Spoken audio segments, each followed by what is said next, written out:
I'd like to introduce today's story. The story highlights the virtues of patience, faith, and true devotion, demonstrating how Sage Agastya and King Shank's sincere efforts were rewarded.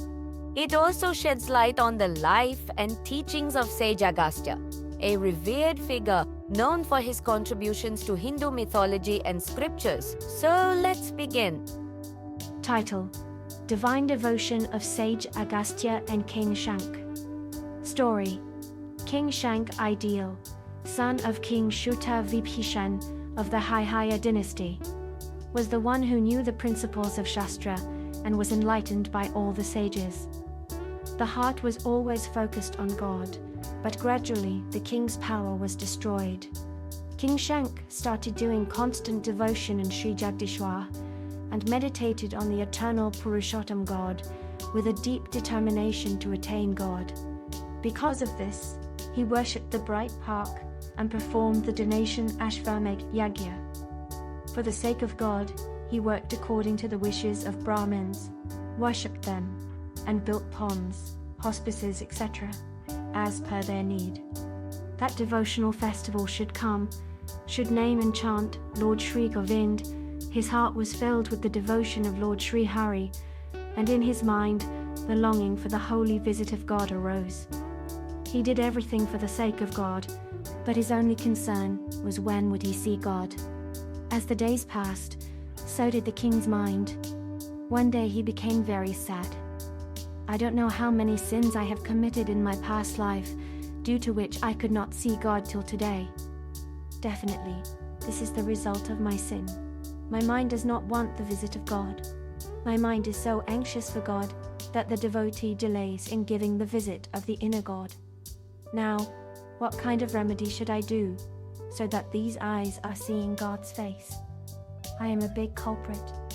I have not heard even a single word from God's face till today. His sweet voice is in my heart. It is because of his words that the life he leads is alive. Now what hope can I have in life? Will my God not give me even this much assurance? Saying this, the king became extremely worried. Tears started flowing from his eyes and started hitting his forehead, and he became unconscious in the meditation of God and fell on the ground. During this time, sweet voices came into my ears. Listening to the sweet voices, I became happy. My body trembled with joy. You are my eternal devotee and a true saint. I can never abandon you. Tune in. What a big blessing for me.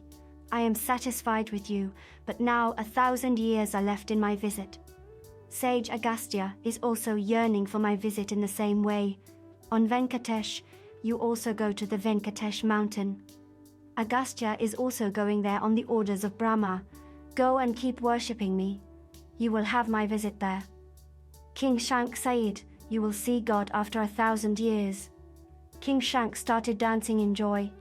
Even after 1,000 years you will see him. No one is lucky like me. I have seen God for thousands of years. After thinking about it, the king has become very proud. The true devotee remains alert. He does not stop meditating for a short time.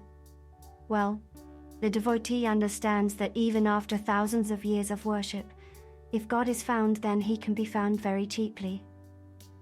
Beauty is visible to God only by his grace. What is the value of his visit?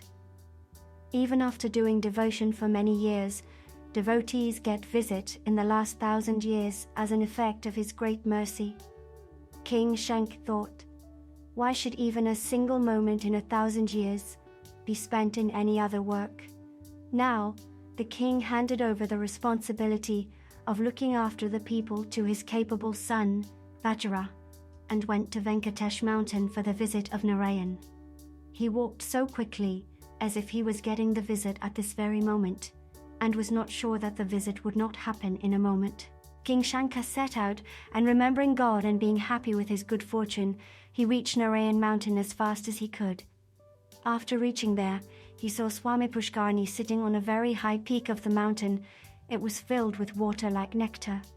King Shankh, seeing a very sacred and beautiful place, built his ultimate cottage, and by immobilizing the movement of his mind, He focused it on God Sri Narayana, and he started meditating with the sound of various types of birds and the fragrance of lilies, lotus, etc., which was very pleasant.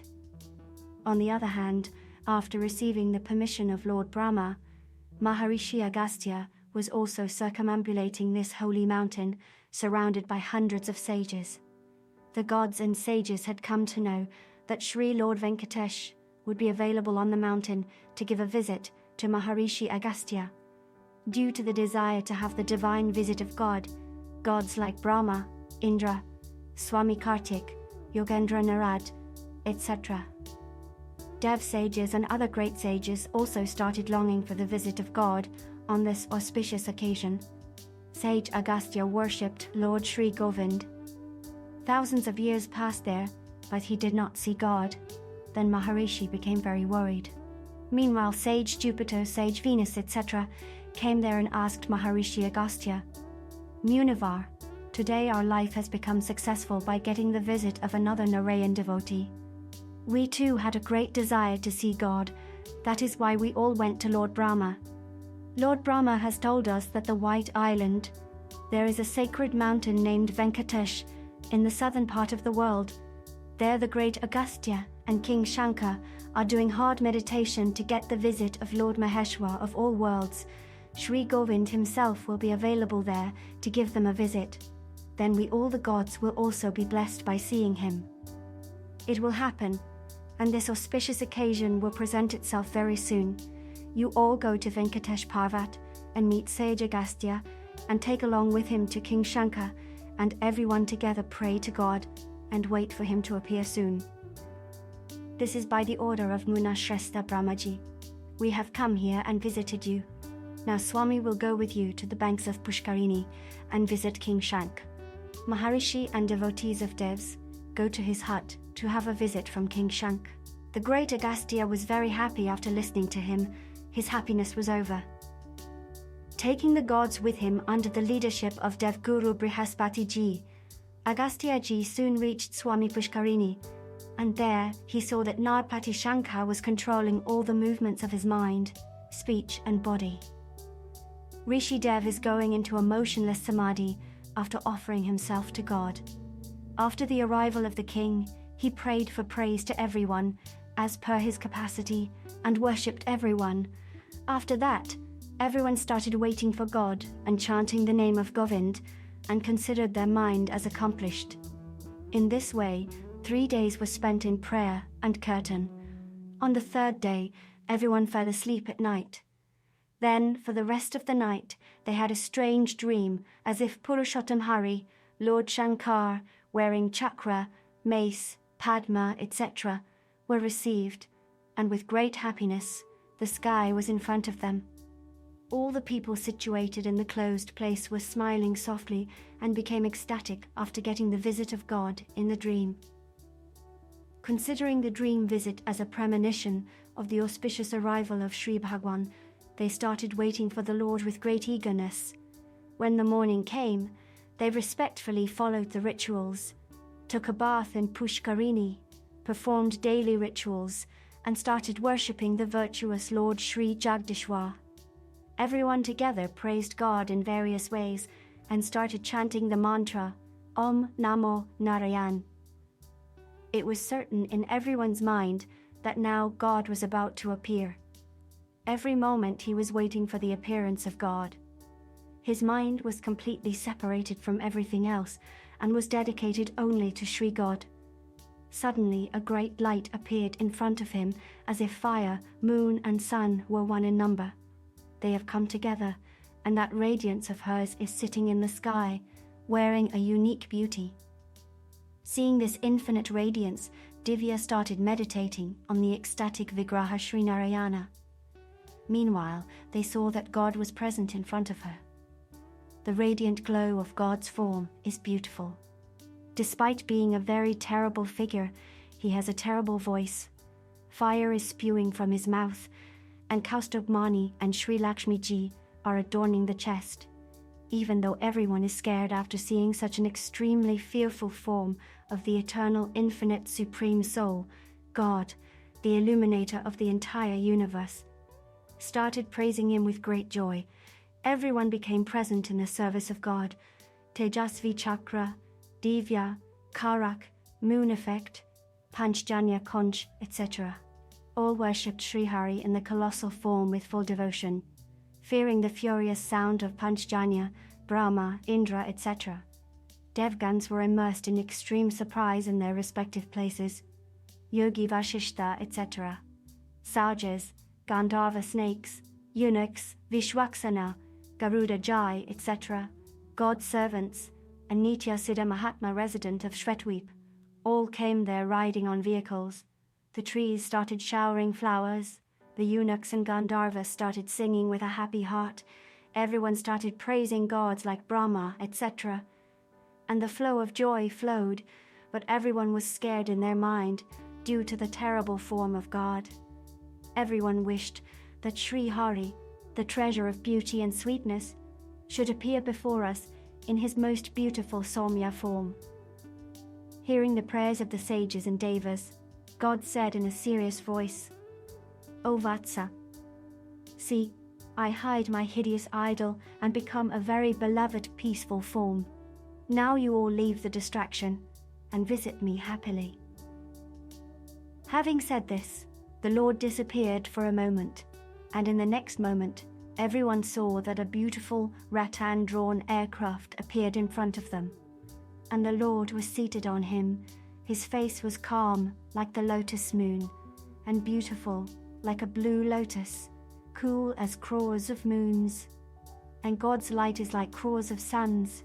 God is wearing clothes like gold, many ornaments on his beautiful limbs, and a conch in his hands.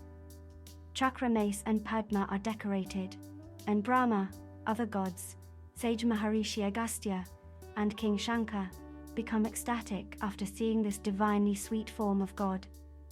Sri God said to Maharishi Agastya, "You have done a lot of penance for me. I am very happy with you. Whatever is your wish, ask me." Hearing God's words, Agastya said in a joyful voice, "Lord, what have I not achieved today?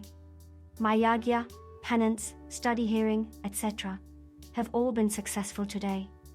Today, I have become a virtuous and blessed person in all three worlds. I am searching for you.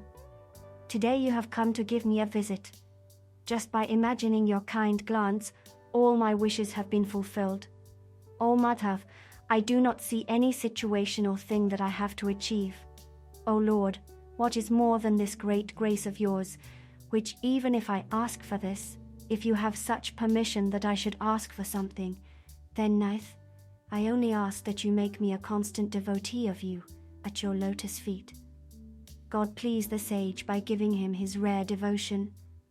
After that, by the will of the gods, Agastyaji asked for this boon from God, that he should reside on this holy Venkatesh Mountain, and the wishes of those who come here to visit him should be fulfilled. God fulfilled this prayer of Maharishi Agastya. Then Lord Shank said to King Shankh, "O son, I am very happy with your devotion. Ask me whatever you want. You have suffered a lot for me.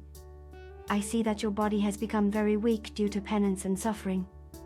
King Shankh said politely, "With a joyful heart, I said to God with a full heart, 'Nath, I do not want anything else except service at your feet. Whatever you give to your devotees, give me the same. Apart from this, I do not want anything else like salvation, etc.' God said, 'Vatsa, it will be like this only.'